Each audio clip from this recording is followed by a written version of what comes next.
বিজয় কাকা? কাকা আমি সঞ্জয় বলছি। বলো জামাই, কি মনে করে?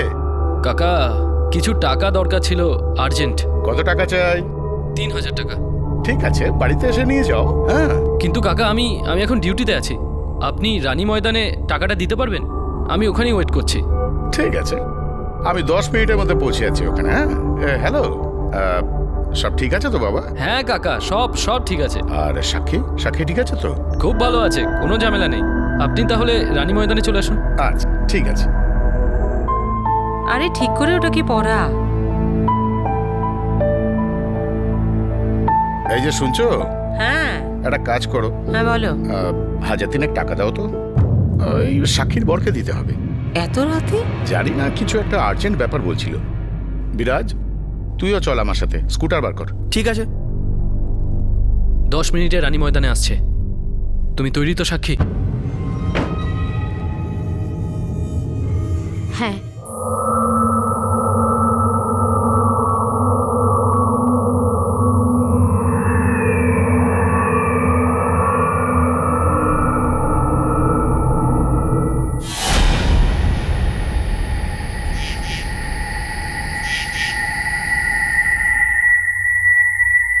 আরে ধুর, কি হয়েছে? সঞ্জয়ের ফোনটা সুইচ অফ বলছে। তুই একটা কাজ কর বিরাজ, মাঠের ওই দিকটা গিয়ে দেখ ওর ট্যাক্সিটা দাঁড়িয়ে আছে কিনা। আমি এদিকটা দেখছি। ঠিক আছে মেশো।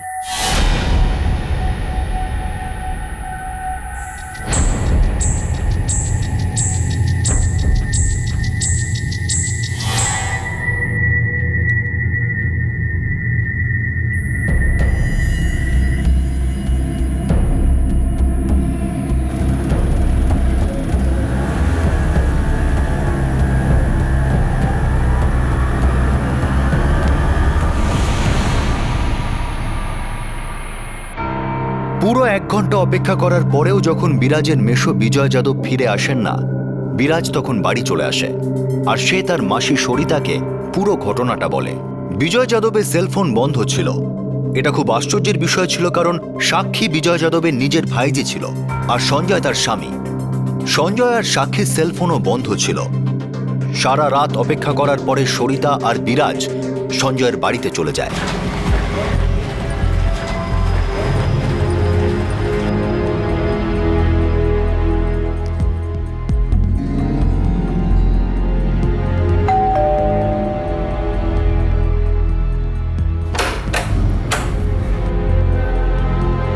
আরে তোমরা এখানে? কি ব্যাপার? সাক্ষীর কাকা এখানে এসেছিল? না তো, কেন? সাক্ষী আর জামাইবাবু কোথায় মাসি? আমি তো জানি না। আমার এক্ষুনি ঘুম ভাঙলো, ওরাও বাড়িতে নেই। কে জানে কোথায় গেছে। হে ভগবান, উনি তো সারা রাত বাড়ি ফেরেননি। মাসি, আমার মনে হচ্ছে পুলিশকে ইনফর্ম করা উচিত। কোথাও নিশ্চয়ই গন্ডগোল আছে। আচ্ছা, বিজয় যাদবের সাথে তোমার কি সম্পর্ক? স্যার, ইনি আমার মাসি। এনার সাথেই থাকি আমি। এই বছর আমি এইচএস দেব। আমার বাবা মা ওনারা দুজন কোঙ্কনে থাকেন। সাক্ষী আর বিজয় যাদবের মধ্যে কি সম্পর্ক? সাক্ষী ওনার ছোট ভাই অজয়ের মেয়ে। আমরা সবাই কোঙ্কনের লোক। সাক্ষী ক্লাস 10-এর পরীক্ষা দেওয়ার জন্য এখানে এসেছিল 1 বছর আগে। আরে আরে আরে, বাস বাস বাস। এখানে এখন খুব মন দিয়ে পড়াশোনা করবে। হ্যাঁ অজয়, তুই কোনো চিন্তা করিস না। এবার থেকে ও 10 পাস করবার দায়িত্ব আমার। আমি আর ওর মা দুজনে বকে বকে ক্লান্ত। 10 ক্লাসে 2বার ফেল করেছে। বাচ্চা বড় হয়ে গেছে, ওদের বকে নয় ভালোবেসে বলতে হয়। দেখ, আমার এখানে এসে গেছে, আমার কথাই শুনবে। আর তুই একদম পরের বছর আসবি মিষ্টি হাতে করে। শুনছো, তুমি বলছিলে না যে মেয়ে চাই মেয়ে চাই, দেখো আমাদের মেয়ে এসে গেছে। যাও যাও যাও মা, যাও। দাদা, তুমি আমার বড় ভাইয়ের থেকে বাবার সমান। আমি তোমার উপকার। আরে পাগল হয়ে গেছিস নাকি? তোর আর আমার মধ্যে কিসের উপকার? হ্যাঁ, আর সাক্ষী কি খালি তোরই মেয়ে নাকি? এখন এই বিষয়ে আর কিছু শুনতে চাই না। এবার তুই বল, আমার জন্য গ্রাম থেকে ভালো আম এনেছিস? 4 পেটি নিয়ে এসেছি নিজেদের কাছে। আরে বাহ, এবার তো পেট ভরে আম খাওয়া যাবে একদম। 1 বছর আগে ক্লাস 10-এর পরীক্ষা দিতে এসেছিল, তারই মধ্যে সঞ্জয়ের সাথে বিয়েও করে ফেললো। আগে হ্যাঁ স্যার, আমার ছেলে খুব বেশি লেখাপড়া করেনি, কিন্তু ও খুব ভালো, খুব পরিশ্রমী, আর ও সাক্ষীকে সত্যিই খুব ভালোবাসে। আমরা তো কিচ্ছু জানতাম না স্যার।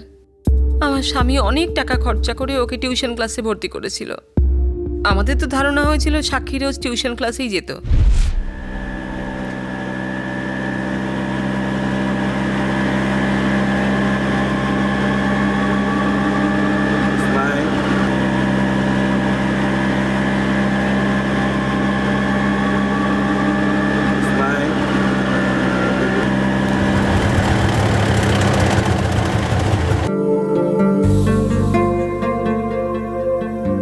এই নাও। শোনো, তোমার 18 হয়ে গেছে? হ্যাঁ, কেন? তাহলে ক্লাস 10-এর পরীক্ষা তো বিয়ের পরেও দিতে পারো। আমি পাগল নাকি? আমি তোমায় কেন বিয়ে করব? কেননা তোমার গা লাল হয়ে গেছে, জোরে জোরে শ্বাস পড়ছে, আর দেখো চোখ দুটো হাসছে। এমনিতে আমার বাড়ি কোনো রাজপ্রাসাদ নয়, কিন্তু তুমি আসলে আমরা দুজনে মিলে রাজপ্রাসাদ বানাবো। বলো, বানাবে? সাক্ষীর বাবা খুব রেগে গিয়েছিল যখন সাক্ষী সঞ্জয়ের ব্যাপারে বাবাকে বলেছিল। এরকম বদনাম করার জন্য তোকে পাঠিয়েছিলাম? আমার নয়, নিজের কাকার সম্মানের কথা তো ভাবতিস নির্লজ্জ। দেখ, কোনো রকম বদনাম টদনাম করেনি আমাদের সাক্ষী।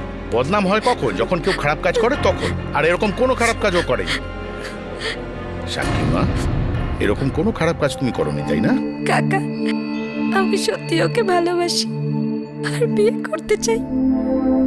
সঞ্জয় খুব ভালো ছেলে। দাঁড়া, তুই মাথা ঠান্ডা কর আগে। দেখ, আমি খবর নিয়েছি, সঞ্জয় ভালো ছেলে। হ্যাঁ গরিব, কিন্তু তাতে কি হয়েছে? আমরা তো আগে এর থেকেও গরিব ছিলাম। কিন্তু ছেলের কোনো বদনেশা বা অভ্যাস নেই। হ্যাঁ, সৎ ছেলে, পরিশ্রম করে রোজগার করে। আর সব থেকে বড় কথা হলো আমাদের মেয়েকে ও ভালোবেসেছে। হুম হুম, দেখ, টেনশন করিস না, বিয়ের পুরো খরচা আমিই দেব। কিন্তু দাদা, এটা আবার কি, বা সব কথা তো হয়েই গেল। দেখ, ঘরের মেয়েকে সম্মান দিয়ে বিদায় দিতে হয়, সমাজে আমাদের যেন মাথা নিচু না হয়। হ্যাঁ। বিয়ে কবে হয়েছিল? 1 মাস আগে, 1 জুলাই। আচ্ছা, পণ নিয়ে কি কোনো ঝামেলা হয়েছিল? না না স্যার, আমরা কিছুই চাইনি, সবকিছুই ভালোভাবে হয়েছিল। আমার স্বামী নিজের থেকে সাক্ষীকে অনেক কিছুই দিয়েছিলেন। সাক্ষীর বিয়ের পর উনি খুব মনমরা থাকতেন, প্রায়ই ওর জন্য কিছু না কিছু নিয়ে যেতেন। আরে বেআই মশাই, আপনি? নমস্কার নমস্কার। কখন এই আসলেন তো আপনি? কিছুক্ষণ আগে এই কটা শাড়ি এনেছিলাম সাক্ষীর জন্য। আপনার জন্য শাড়ি এনেছি। এসবের কি দরকার ছিল? মা, আমি কাকাকে বলেছিলাম যে আমার শাড়ি চাই না, কিন্তু কাকা শুনতেই রাজি নন। কাকা, আমার এগুলো চাই না। হ্যাঁ, মা, উনি তোমার বাবার মতন। উনি যদি তোমাকে ভালোবেসে কিছু দেন তো নিয়ে নাও না। আর গতকাল রাতে সাক্ষীর স্বামী সঞ্জয় বিজয় যাদবের কাছে 3000 টাকা চায়। হ্যাঁ স্যার, আর তাও খুব আর্জেন্ট। আমি আর মেসোমশাই গেছিলাম রানী ময়দানে টাকা নিয়ে, কিন্তু তারপর আমি দেখলাম যে মেসোমশাই সাক্ষীদের সাথে জামাইবাবুর অটোতে বসে কোথাও চলে গেলেন। অটোর নাম্বারটা মনে আছে? হ্যাঁ স্যার, MH02Z484। প্যাটেল, আরটিওতে ফোন করে খবর নাও এই অটোটা কার নামে রেজিস্টার। হ্যাঁ স্যার। আর আপনারা দুজন, আপনাদের বাড়ির দূরত্ব তো 5 মিনিট, তাই না? হ্যাঁ স্যার। তো সঞ্জয় আর সাক্ষী আপনাদের বলেনি যে ওরা কোথায় যাচ্ছে? রাত্রে খাওয়ার পর আমার ছেলে আর বৌমা দুজনেই পায়চারি করতে বেরোয়। আমার সেরকমই মনে হয়েছিল।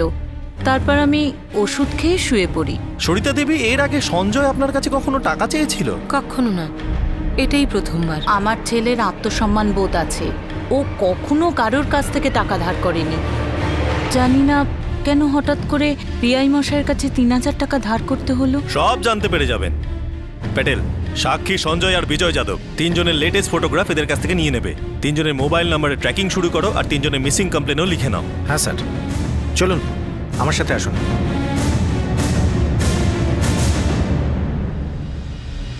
স্যার, কি মনে হয় আপনার? কেউ কিছু বলছে না। এই ঘরোয়া মামলা খুবই পেঁচালো হয়, কেউ পরিষ্কার করে কিচ্ছু বলে না। প্যাটেল, আমাদের এই নিঃশব্দতাকেই বুঝতে হবে। একজন কাকা আর তার সদ্য বিয়ে হওয়া ভাইজি আর সেই ভাইজির স্বামী, 3জনই গায়েব ছিল। এত রাতে কি এমন প্রয়োজন হলো? অনেকগুলো প্রশ্ন উঠছিল। আর তখন ডোম্বিওয়ালির অন্য একটি প্রান্ত থেকে খবর আসে, যেটা এই সাধারণ পারিবারিক একটা ঘটনাকে রক্তাক্ত করে তোলে।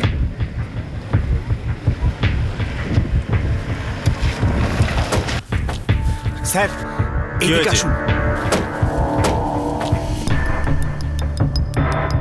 এই, এই, পিছিয়ে সরো। যাও, সরে যাও। বডিটাকে উল্টে দাও।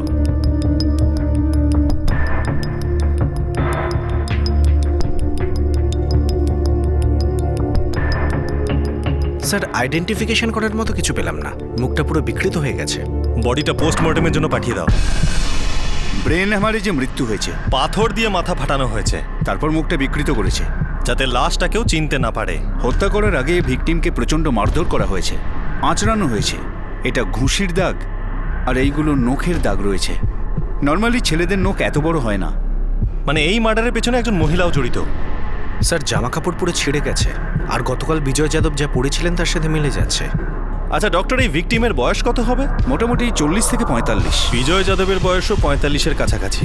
প্যাটেল, আর কোনো আইডেন্টিফিকেশন মার্ক পাওয়া গেছে? মানে কোনো সেলফোন কিচ্ছু বা পাওয়া কিছু? যায়নি। আচ্ছা ডক্টর, বলতে পারেন মৃত্যু কটা নাগাদ ঘটেছে? গতকাল 11টা থেকে 12টার মধ্যে। স্যার বিরাজ বলছিল গতকাল বিজয় যাদব 10:30 নাগাদ সাক্ষী আর সঞ্জয়ের সাথে অটো করে কোথাও গিয়েছিল। প্যাটেল, আইডেন্টিফিকেশনের জন্য পরিবারের লোকদের খবর দাও।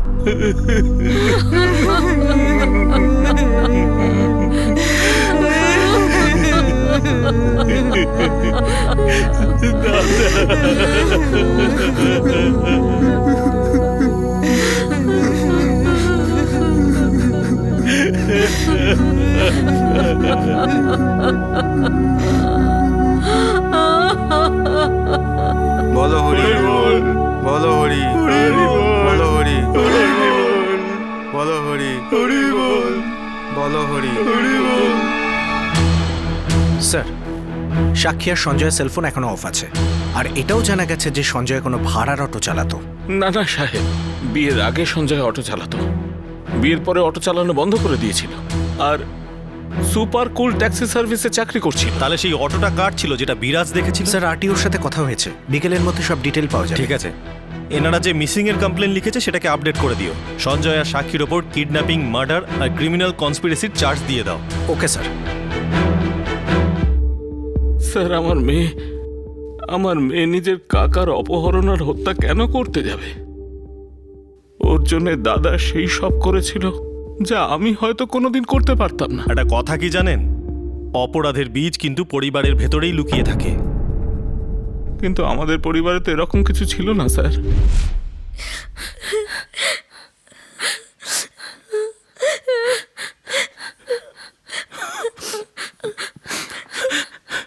মারে, আগে নিজের কাকাকে প্রণাম করো, প্রথম অধিকার ওনার। যা।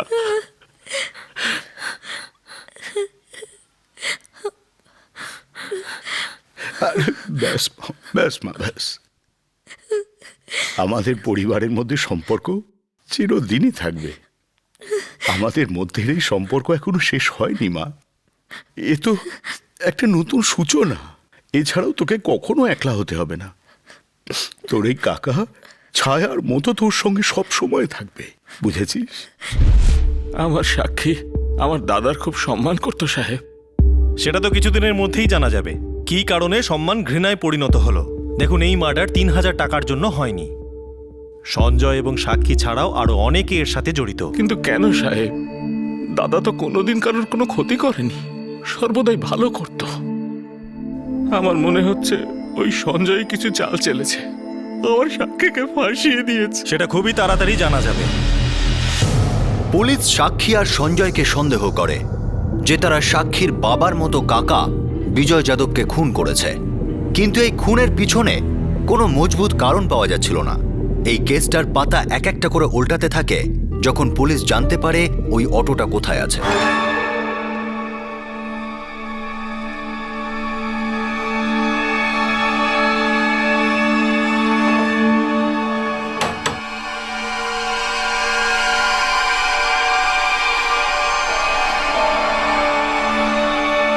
এই অটো ড্রাইভার এখানেই থাকে তো? হ্যাঁ স্যার, ওর নাম মুন্না। কেন, কিছু করেছে নাকি? হ্যাঁ, ওই মুন্নাকে খুঁজছিলাম। পাশের মাঠে যে খুনটা হয়েছে তাতে এই অটোটা ব্যবহার করা হয়েছে।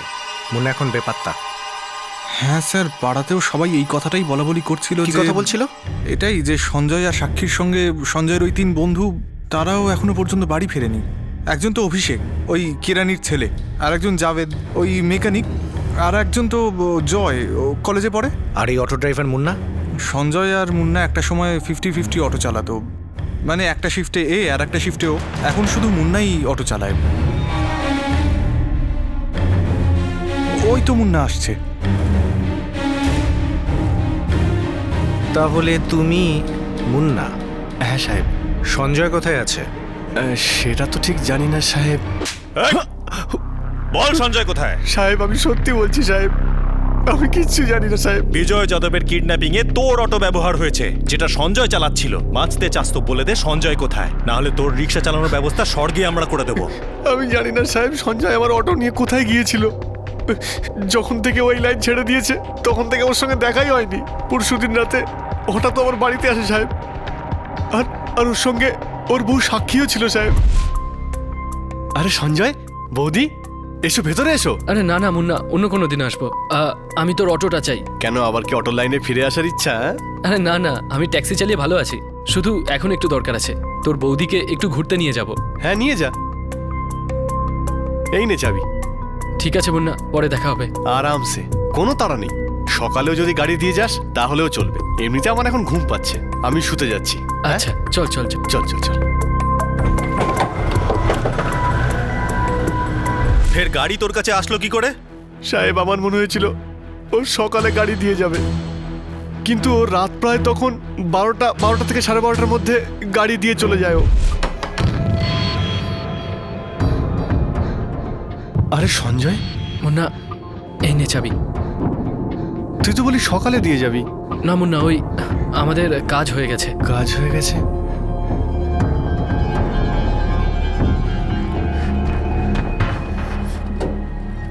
সঞ্জয়, সবকিছু ঠিক আছে তো?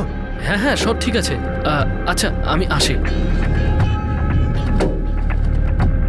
চলো।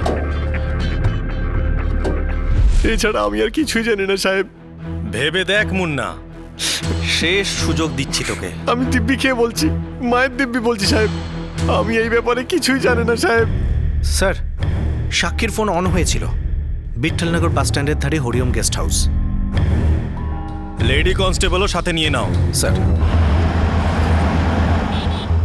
প্যাটেল স্যার। গেস্ট হাউসের ম্যানেজারকে সব বুঝিয়ে দিয়েছো তো? হ্যাঁ স্যার, সব বুঝিয়ে দিয়েছি আমি।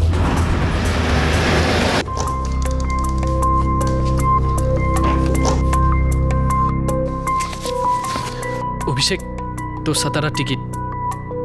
জাভেদ তোর জালনা। আর জয়, তুই পুনেতে যাচ্ছিস। আর আমার কাছে এই কিছু টাকা রয়েছে, 3 জন একটু ভাগ করে নিস। আরে ভাই রাখ না তোর কাছে, বন্ধুদের মধ্যে এসব আবার কি?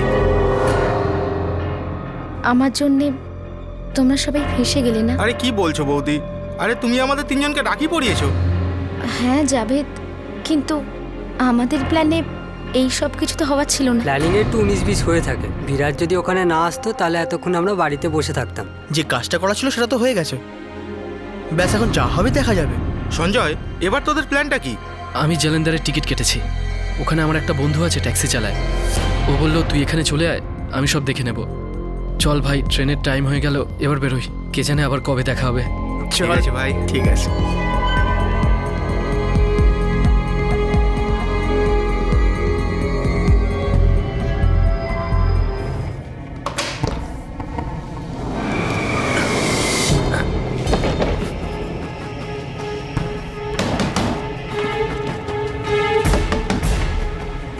আরে ও ম্যানেজার! স্যার এই ঘরটা।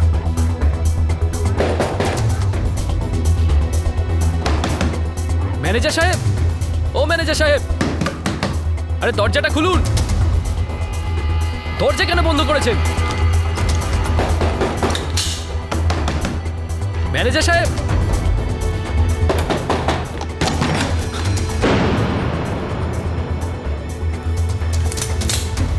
না না, ওকে কিছু করো না। ভালোই হলো, সব কটাকে এখানেই পেয়েছি। নিয়ে চলো সবাইকে। বল বলছি। কি হলো? হ্যাঁ? কি হলো? দাঁড়িয়ে যাচ্ছে না? কি বলবি না? ও বলবি না? কিভাবে কথা বার করতে হয় সেটা আমি জানি। ম্যাডেল, শুকনো লঙ্কার গুঁড়ো নিয়ে এসো। না না, আমি বলছি, আমি সবকিছু বলছি। ওদেরকে মারবেন না, মারবেন না আর ওদেরকে। হাত জোড় করছি আমি, পায়ে পড়ছি।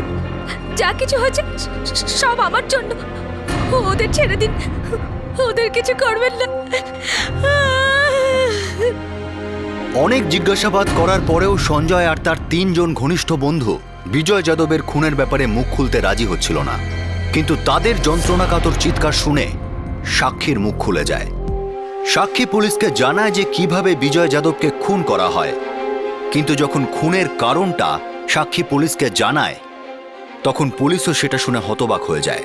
সাক্ষীর কাঁপা কাঁপা স্বর সেই সত্যিটাকে ব্যক্ত করে যেটা আমাদের দেশের হাজার হাজার ঘরের দেওয়াল পার করে বাইরে আসে না। ব্যাস এই দেওয়ালের মধ্যেই স্মৃতির সব হয়ে চাপা পড়ে যায়। সাহেব, আমার সঞ্জয়ের সাথে আশীর্বাদ হয়েছিল, আর বিয়ের তারিখ 1 জুলাই ফিক্স হয়েছিল। আমি খুব খুশি ছিলাম, খুব খুশি ছিলাম। সাক্ষী, আমি মন্দিরে যাচ্ছি, তুই যাবি? আমি বুঝতে পারি না, তুমি প্রতি সোমবার উপোস করো, মন্দিরে যাও, এরম কেন কাকিমা? যাতে তোর কাকা আরো বেশি দিন বেঁচে থাকতে পারে, উনি যেন সবসময় সুস্থ থাকেন। তুইও তো উপোস করতে পারিস সঞ্জয়ের জন্য। না বাবা না, আগে সঞ্জয়ের সাথে বিয়েটা তো হয়ে যাক। কিন্তু হ্যাঁ, যদি তুমি কাকার জন্য উপোস করার কথা বলো তাহলে আমি এক্ষুনি তৈরি হয়ে নিচ্ছি। না বাবা না, কাকার জন্য উপোস করতে হবে না, সময় মতো ওষুধ দিলেই চলবে, বুঝেছিস? ভুলিস না যেন। একদম ভুলবো না কাকিমা। ঠিক আছে, আমি আসছি।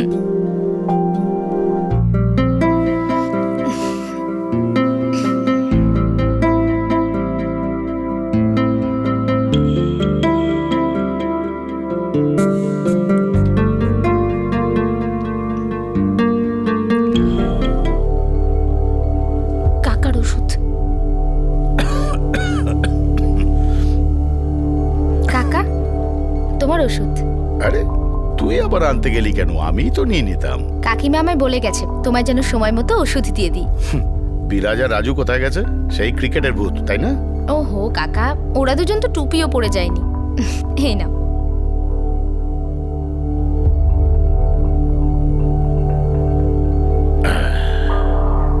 আরে বাহ, তোর আশীর্বাদের আংটিটা তো খুব সুন্দর। বস বস, এখানে বস।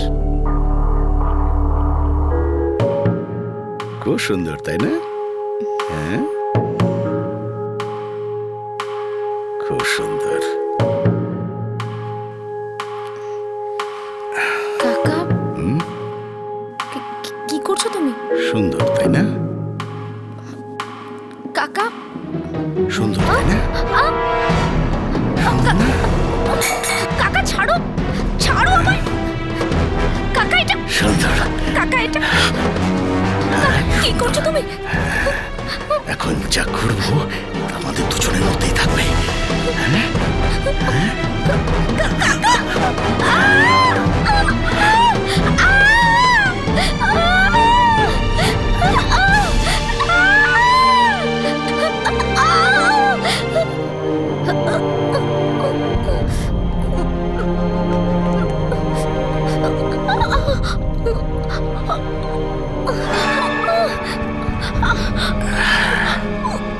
মনে রাখিস, তুই যদি কাউকে বলিসও কেউ বিশ্বাস করবে না, কিন্তু আমি যদি বলে দিই যে এসব তোর ইচ্ছা অনুযায়ী হয়েছে তাহলে সবাই বিশ্বাস করবে, তোর সঞ্জয়ও বিশ্বাস করবে। হ্যাঁ, বুঝেছিস তো?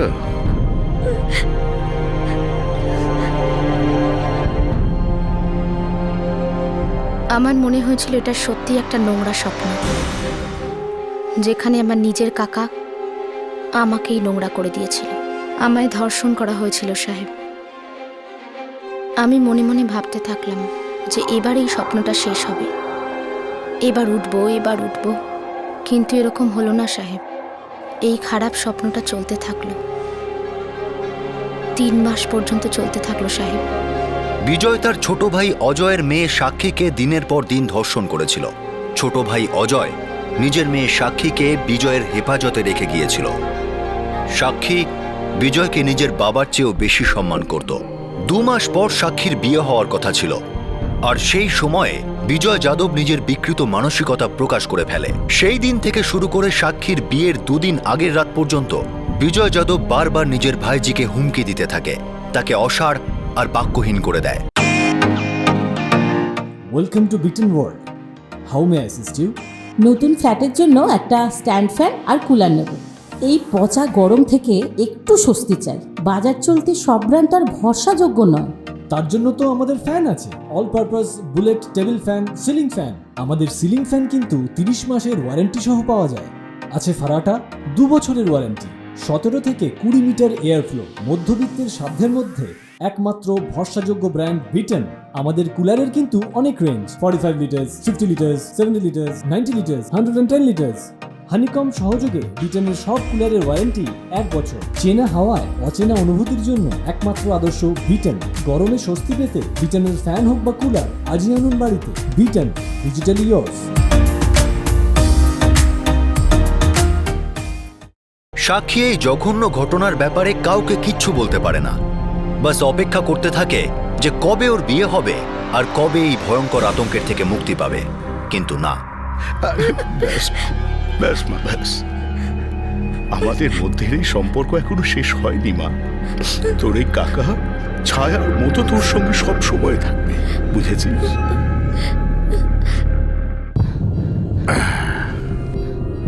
বাড়িতে কেউ নেই তাই না সাক্ষী? তাহলে চলে আয়। আয়। কাকা, আমার শাড়ির দরকার নেই। আমি আমি আমি জানি আসছি। এদিকে আয়। এদিকে আসতে বললাম না তোকে? আয় আমার কাছে। কাকা, আমার বিয়ে হয়ে গেছে। তোর বিয়ে যদি আমি দিয়ে থাকতে পারি তাহলে ভাঙতেও পারি। এদিকে আয়।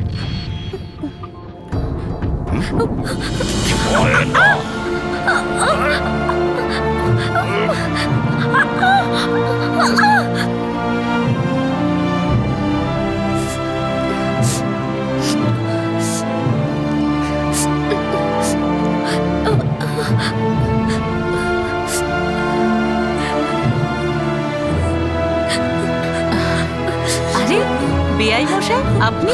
নমস্কার। নমস্কার নমস্কার। আমি সবাইকে নানা রকম মিথ্যে বলতে লাগলাম যে আমার এই আঙুলটা কিভাবে ভেঙে গেছিল। নিজেকেও মিথ্যে বলতে লাগলাম, কারণ আমার বিশ্বাসই হতো না যে আমার নিজের কাকা আমাকে ধর্ষণ করতে পারে। কিন্তু সাহেব, আমি সঞ্জয়কে বেশি দিন মিথ্যে বলতে পারিনি। সাক্ষী, একটা কথা জিজ্ঞেস করব? হ্যাঁ বলো না। তুমি খুশি নও না? না তো। মিথ্যে কথা বলছো তুমি। আমি জানি তুমি কেন খুশি নও। কি জানো তুমি? এটাই যে তুমি আমার সঙ্গে সুখী নও। আমার কাজ নিয়ে, আমার রোজগার নিয়ে এই ছোট্ট বাড়িতে দম বন্ধ হয়ে যায় না তোমার? তুমি তোমার কাকার কাছে যেতে চাও না? না না, কখনো নয়, কখনো নয়। আমি আমি এই ঘরে পাও রাখতে চাই না। আর আর এটাও চাই না যে ওই লোকটা এই বাড়িতে আসুক। কি হয়েছে? কোনো ঝগড়া হয়েছে?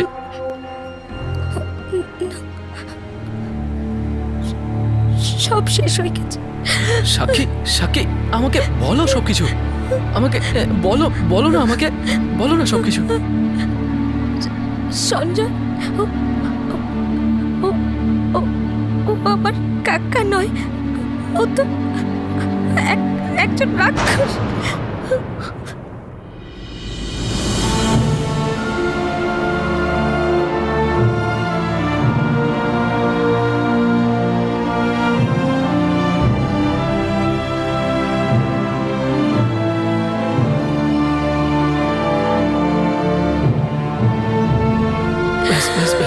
আর কিন্তু না, চুপ চুপ করো সাক্ষী। এবার ওই রাক্ষস আর তোমায় কোনোদিন ছোঁবে না।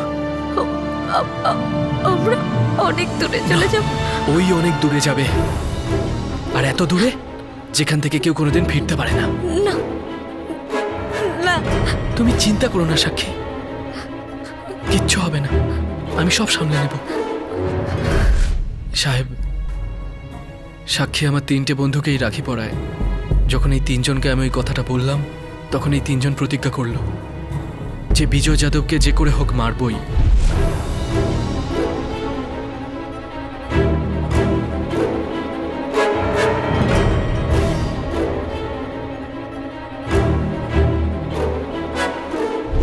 আমি আমার বন্ধু মুন্নার থেকে ওর অটোটা নিয়েছিলাম, আর বিজয় যাদবকে 3000 টাকার বাহানায় রানী ময়দানে রেখেছিলাম।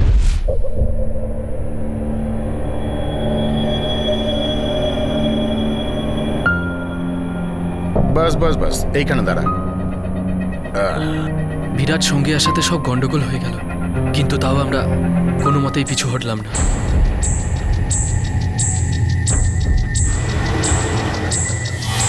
আরে সঞ্জয়, আরে কত দেরি করে দিলে, হ্যাঁ?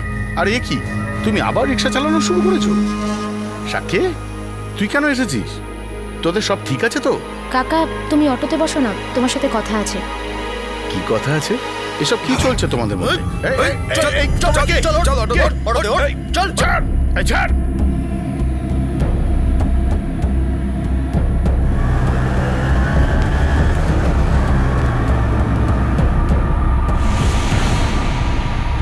জয় আর জাভেদকে আমরা আর একটা জায়গায় জড়ো হলাম, আর আমরা 4 জন মিলে, আমরা 5 জনে মিলে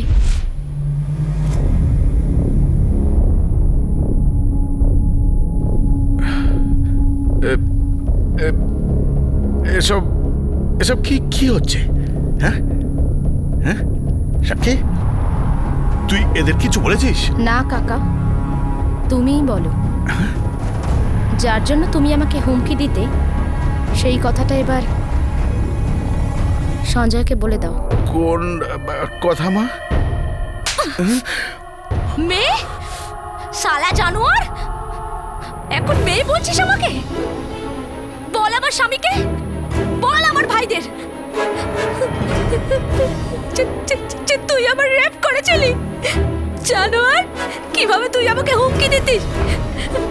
আমার বাবা তোর ওপর ভরসা করে আমাকে তোর বাড়িতে পাঠিয়েছিল, আর তুই নিজেরই ভাইয়ের মেয়ের সাথে। ছি, ধিক্কার তোকে শালা, নরকের কুকুর কোথাকার।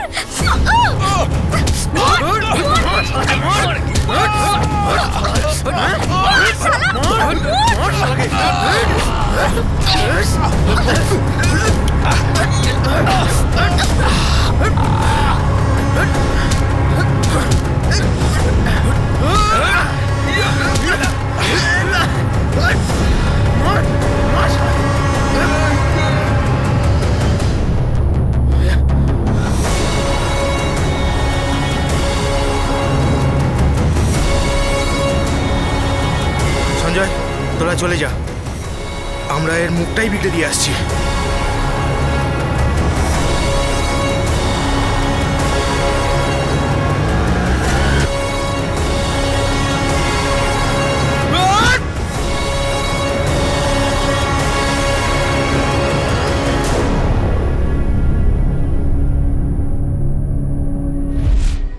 দেখো সাক্ষী, বিজয় যাদব তো মৃত্যুদণ্ড পেতই, কিন্তু তা বলে তোমাদের হাত দিয়ে না, আইনের হাত দিয়ে।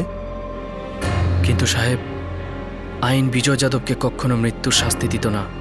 হয়তো দিত না, কিন্তু তার বদলে যে ধিক্কারে জীবন সে পেত সেটা তাকে কুড়ে কুড়ে খেত, আর তোমাদের দুজনের জীবন শুরু হওয়ার আগেই শেষ হয়ে যেত না। দুর্ভাগ্যবশত যে সাজা বিজয় যাদবের প্রাপ্য ছিল, এখন আইন সেটা তোমাদের দেবে।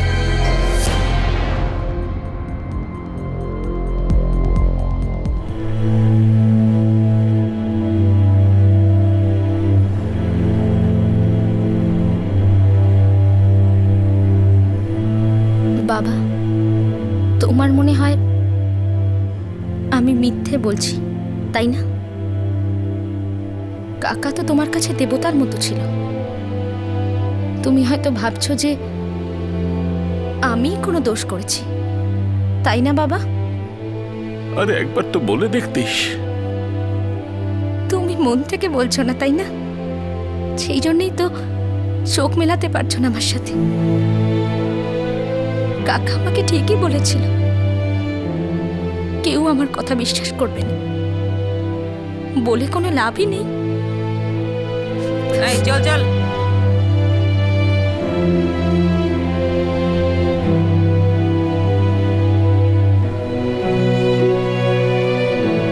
সাক্ষী সঞ্জয়, জাভেদ, অভিষেক আর জয়কে কোর্টে পেশ করা হয়। এদের বিরুদ্ধে চার্জশিটের অর্ডার দেওয়া হয়েছে। আপাতত 5 জন জুডিশিয়াল কাস্টাডিতে রয়েছে। ইনসেস্চুয়াস রেপ অর্থাৎ রক্তের সম্পর্কের কোনো সদস্যের মাধ্যমে ধর্ষণ হওয়া। সারা পৃথিবীতে এই ধরনের ধর্ষণকে খুবই জঘন্য অপরাধ বলে মানা হয়, আর এই ধরনের অপরাধের জন্য যাবজ্জীবন কারাদণ্ড হয়। 1983 সালে আমাদের দেশের ধর্ষণ আইনে খুবই গুরুত্বপূর্ণ সংশোধন করা হয়, আর তার মধ্যে একটা হলো রেপের জন্য মিনিমাম শাস্তি, যা এই মুহূর্তে জরিমানা সহ 7 বছরের জেল। সেই সাথে কাস্টোডিয়াল রেপ কেসে 10 বছর থেকে শুরু করে যাবজ্জীবনের শাস্তি ঠিক করা হয়েছে। কাস্টোডিয়াল রেপ হলো সেটা যেখানে অপরাধী নিজের পজিশনের সুযোগ নিয়ে থাকে, যেমন পুলিশ অফিসার, জেলের ওয়ার্ডেন, হসপিটালের স্টাফ, সরকারি অফিসার ইত্যাদি ইত্যাদি। বাচ্চারা মা বাবার কাস্টোডিতে থাকে, তাহলে কমন সেন্সের ব্যাপার হলো যে বাবা বা বাবার সমগোত্রীয় আত্মীয়, যিনি বাড়ির সবকিছু মানে ফ্যামিলির হেড, যদি সেই ব্যক্তি তার কাস্টোডিতে থাকা কোনো সাবালিকা বা নাবালিকাকে যৌন নিগ্রহ করে থাকে, তাহলে সেটা সরাসরি কাস্টোডিয়াল রেপের আন্ডারে চলে আসে। আইনি ব্যবস্থার মধ্যে উন্নতি করা যেতে পারে, শাস্তি আরও কঠিন করা যেতে পারে, কিন্তু ইনসেস্ট আর ইনসেস্চুয়াস রেপকে নিয়ে আরও একটা গুরুত্বপূর্ণ দিক রয়েছে, আর সেটা হলো সামাজিক ডিনায়াল। আমাদের সমাজ ইনসেস্টের ব্যাপারে পরিবারের সদস্যদের মধ্যে যৌন সংসর্গের কথা বলতেও ইতস্তত বোধ করে। আমরা এমনভাবে দেখাই যেন এমন কিছু হয়ই না, আর যদি তা হয়ও তাহলে সেটা নিশ্চয়ই বিদেশে হয়। আমাদের এখানে তো এটা অসম্ভব। এর চেয়ে বড় মিথ্যে কথা আর হতে পারে না, কারণ অফিসিয়াল আর আনঅফিসিয়াল গণনা এটাই বলে যে আমাদের দেশ ইনসেস্ট আর ইনসেস্চুয়াস রেপ দুটোতেই শীর্ষে আছে। কিন্তু পরিবারের মানসম্মান, বংশের ইজ্জত, এইসব শব্দগুলোর ভারে এইসব জঘন্য আর সামাজিক সমস্যাগুলোকে চাপা দেওয়া হয়, লুকিয়ে রাখা হয়, এড়িয়ে যাওয়া হয়। বাচ্চাদের সাথে ঘটা মানসিক আঘাত বেশিরভাগ সময়ই এড়িয়ে যাওয়া হয়, এটা ভেবে যে বড় হওয়ার পর ছেলেটা কিংবা মেয়েটা সব ভুলে যাবে, সময় সব ঠিক করে দেবে। কিন্তু এরকমটা হয় না। ইনসেস্ট আর ইনসেস্চুয়াস রেপের ভিকটিম আসলে এক ধরনের যাবজ্জীবনের শাস্তি ভোগ করে, এমন একটা মানসিক কালো কুঠুরিতে যেখান থেকে বের হওয়া খুবই মুশকিল। কিন্তু এটা অসম্ভব নয়। এডুকেশন, ডিসকাশন আর লেজিসলেশন এগুলো আমাদের মজবুত অস্ত্র আমাদের সন্তানদের রক্ষা করার জন্য। বন্ধুরা, আমাদের বা আপনাদের এটা ভাবা উচিত নয় যে এটা অন্য কারো বাচ্চার সমস্যা। বিশ্বাস করুন, 53% ভারতীয় বাচ্চার সঙ্গে কোনো না কোনো ভাবে যৌন নিগ্রহ হয়েই থাকে।